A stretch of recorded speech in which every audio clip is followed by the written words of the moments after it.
अभी आप सुन रहे हैं सहरसा से MS म्यूजिक की शानदार प्रस्तुति सिंगर विकास विभूति को। गे 8 बजर घर में खसल ही सब भेल खबरदार, आफत में छल पड़ल इज्जत तोरे जय जयकार। विकास विभूति तू तो छा गेला पूरा मिथिला में। गे 16 उम्र में ये रोग लगलही, कोट फदारी आके से ठकबलही,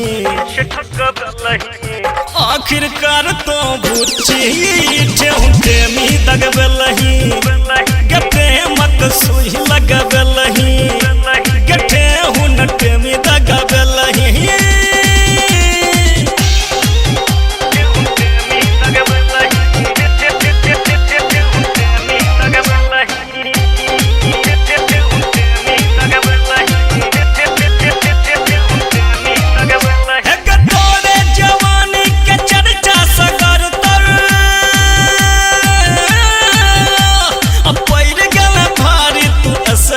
सब पर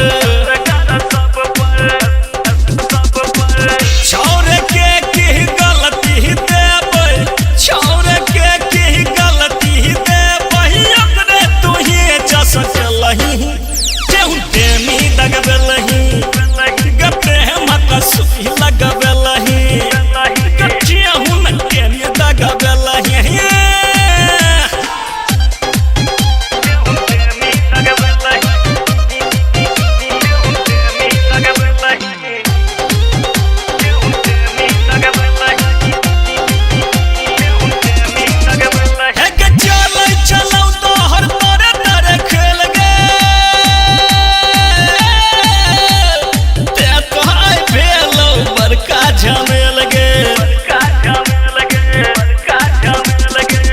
दोसर अब कौन उपाय है, दोसर अब कौन उपाय है, के झपटन में झपटलही, कटे हुट्टे में ही दगबलही, गपड़े मक सुई लगबलही, कटे हुट्टे में दगबलही।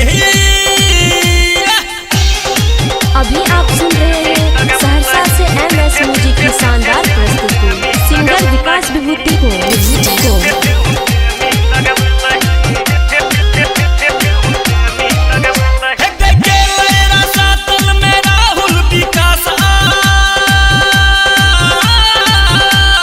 योजना चलतो हर खुलल पैघराज, सबके संग जखन नाम जतई गे, घरक लोक सब फैसला लेतई गे, अपन चक्कर में फसलही, कटे हुट्टे मी दगबलही, कटे मत सुई लगबलही, कटे हुट्टे मी दगबलही। Mixing by Vikas Vibhuti.